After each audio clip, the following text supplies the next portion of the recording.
That's what I mean. Like, when did you? Okay, you're part of the Zulu, so you're a young Zulu. When did it first happen between you and Bam? All right, one of the first times that first happened, I can't really tell you around when the first time happened because, like I said, a lot of the times, a lot of the situation, it just... Is it blurry? It blank. It's like you don't even... Some things you just basically forget completely. Okay. And then certain things that trigger it and when it come out. But what I could do for you is I can break down, like, for example, I can give you examples. There was a time where it was me, my brother that got life in jail, and another one of my brothers. Mm-hmm. We was all in the apartment in Bronx River, and there was an episode that came on at Different Strokes. Where Arnold... What show was that? Arnold and Dudley. Different Strokes.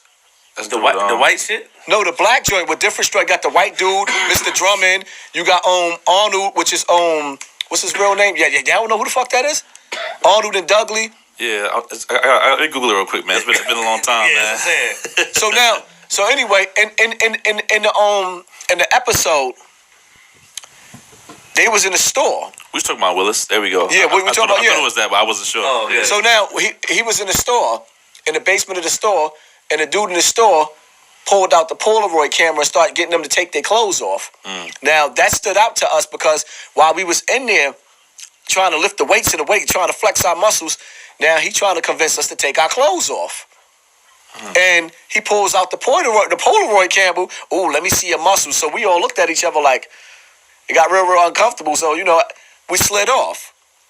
So that's one of the moments that stood out. But with Bam's the type of dude, this is what he does.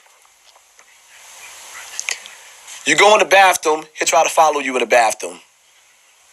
Like he giving you advice on how to piss. Then, like first time he tried to actually break me in, he asked me questions about porno. Do you you watch porn? Like, nah, my moms ain't let me watch no porn. Well, you're supposed to jerk off, right? Wow. You see what I'm saying? So now he introducing you to porn. And then while he's introducing you to porn, he pulls out the black book with all the Polaroids in it. And in this book, this book, you can never forget this book because you see every gangster nigga, I'm talking about killers, he caught them around the same age I was. So now you see these dudes and you see in their faces, he got dudes in the book with like, it's just terrible. It's terrible. So now this is how he's breaking you in. Well, I mean, what in the book? What naked? Just take a butt ass naked, like just all types of foul shit. You see what I'm saying? And it's like whoa.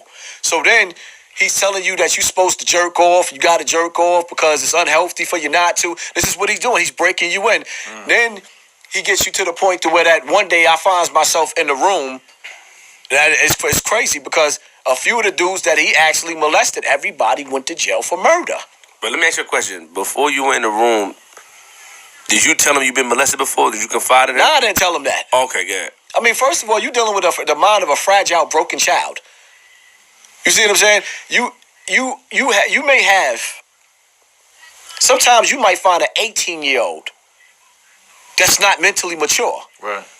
Then you might find somebody that's 15 that's mentally mature. Everybody's not the same. So he was dealing with somebody that he knew was already broken. But then you got to understand, too, you're dealing with a dude that's big as hell, a dude that got an army behind him, and a dude that was a master manipulator because this same dude got every gangster from the community and got away with it and is still walking around. And to this day, so when you asking questions, ask yourself a question because everybody that heard all the proof also knows that, like, for example, I seen Red Pill. Red Pill was talking, and he was like, yo, I ran into a few people that I know in restaurants that admitted that he got them too. That ain't gonna come forward. So everybody knows somebody that he got. So the black book was basically to woo you. Like, yo, look, these niggas did it. That's his trophy. All right. Also telling you, like, nigga, you might be next, so... You see who I got here. Like he bigger than you. He's stronger than you. If I can get him, I can get you. So pretty much. Then what he started doing, and see, you know what? A lot of shit I blanked out. But then after I put him on blast, I started remembering certain shit and certain people that was older than me, but still 10 years or 11 years younger than Bam, that Bam got. Now these dudes are of age.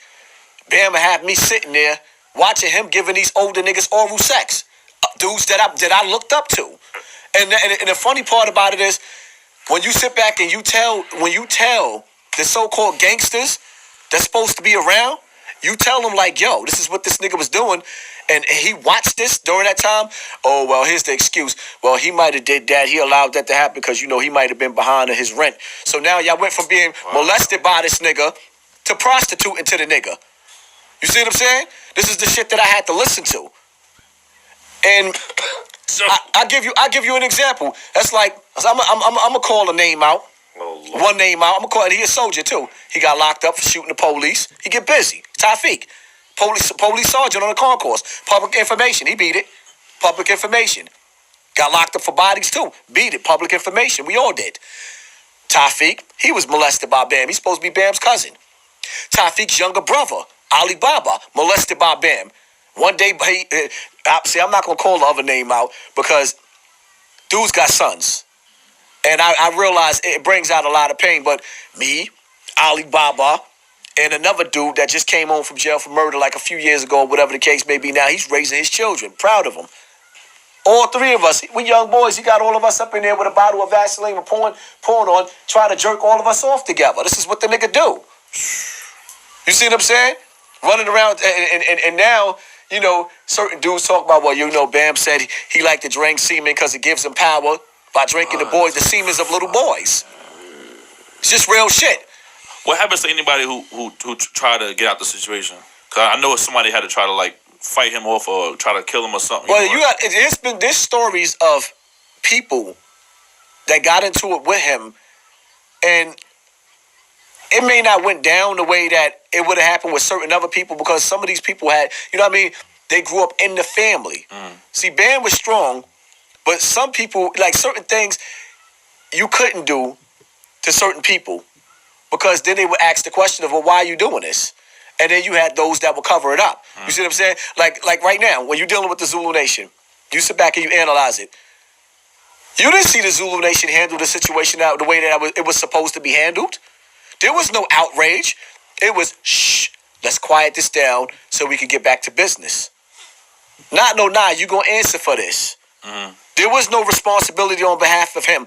And all of the years, I'll give you a prime example. The dude that stabbed Bam up, where is he? Spanish nigga. Where is he? Now, I do know. You tell us. I do know I was one of the soldiers that was supposed to hit him. And when I got the picture and seen and did my homework and figured out what was going on and seen the baby in his face, it fucked me up mentally. So what Bam did to him? I heard he stabbed Bam and the manager. I can't say for sure what Bam did to him, but what I do know is that they said he date raped him. One thing I will say on Bam's defense, I've never known, me personally, Bam to give anybody drugs.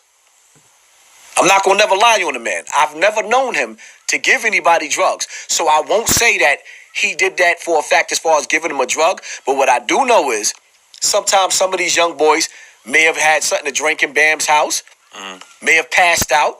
He may have woken up with his dick in Bam's mouth and couldn't live with it. So the next day, I guess after he went home and realized what happened, he came back from the story that Bam and Ahmed gave me. Ahmed is Bam's he used to be his roommate / manager. So from the story that he gave, he said he went. Pop. The nigga woke up. Bam told you the story. What happened, Pop? Bam never admitted to what happened to Duke. He never admitted. No, he never told you what he did to Duke? He never told me what he did to Duke. He said well, this is what Bam told me. Bam said. In the hospital. No, in his house. After he got out the hospital. He didn't talk much in the hospital. When we got to his house, he's in there now. He says that we asked him, so what happened with Duke? I already knew what happened. I know Bam like the back of my hand. Once I went in Bam's house, first of all, when you went in Bam's bedroom, This is new house. It's new house. The new house that he was in outside of Bronx River, outside of Parkchester. He used to live in Parkchester. It was like in the New Rochelle area. Yeah, I heard about that. So now, when you go in Bam's house, this area right here, you literally got this much room to walk past his bed. His room is small, his bed is big. Why was he in your room? He stabbed you in your bedroom. What was he doing in your bedroom?